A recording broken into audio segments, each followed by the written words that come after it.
కడప జిల్లా రాజంపేటలో Andhra Pradesh anganwadi workers and helpers union పిలుపు మేరకు 3 రోజుల రిలే దీక్షలు ప్రారంభమయ్యాయి. పెద్ద ఎత్తున అంగన్వాడీ సిబ్బంది ఈ నిరసన కార్యక్రమంలో పాల్గొన్నారు. సిబ్బంది తమ న్యాయమైన కోరికలు తీర్చాలని డిమాండ్ చేస్తున్నారు.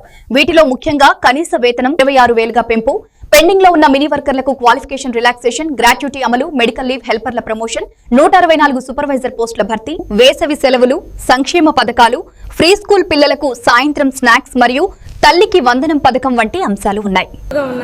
చాలా తక్కువ. ఇప్పుడు 2 సార్లు పోయిన ప్రభుత్వం వాళ్ళు కూడా పెంచుతామన్నారు, పెంచలేదు. ఈ ప్రభుత్వం వారు కూడా మాకు జీతం పెంచలేదు. కానీ పని అయితే మటుకు ఎక్కువగా పని భారం పెంచుతూ ఉన్నారు. ఏఎన్ఎం చేసే పని కూడా మాకే జతపరిచి మాకు పని ఒత్తిడి ఎక్కువైపోయింది. అదిగాక 10వ తరగతి క్వాలిఫికేషన్తో మాకు అంగన్వాడీ పోస్టులు మాకు ఇచ్చి బీటెక్ ఎంటెక్ చేసిన వాళ్ళ క్వాలిఫికేషన్తో మాకు సాఫ్ట్వేర్ పనిలాగా మాకు చేయించుకుంటున్నారు.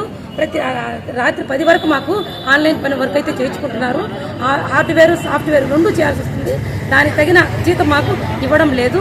దయచేసి మా కష్టానికి తగిన, మా శ్రమకు తగిన జీతం మాకు ఖచ్చితంగా 26,000 ఇవ్వాలని కోరుకుంటున్నాము.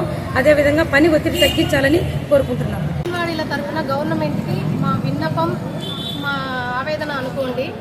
ఇది వచ్చేసి చెప్పడానికి ఇది మమ్మల్ని గవర్నమెంట్ ఉద్యోగులుగా అంగీకరించడానికి గవర్నమెంట్కి మనసొప్పడం లేదు. కానీ మా దగ్గర గవర్నమెంట్కి సంబంధించిన ప్రతి వెట్టి చాకిరీ అనేది మా చేత చేయిస్తూ ఉన్నారు. జీతాలు పెరుగుతున్న ధరలకు అనుగుణంగా జీతాలు పెంచడం చేత కాలేదు, కానీ మెనూ ఛార్జీలు పెంచడం లేదు, జీతాలు పెంచడం లేదు. ఇప్పుడున్న పరిస్థితుల్లో 11,500 జీతంతో ఒక అంగన్వాడీ టీచర్ ఒక కుటుంబాన్ని ఎలా పోషించుకోగలరు అనేది మా ఆవేదన మీకు వ్యక్తం చేస్తున్నాము.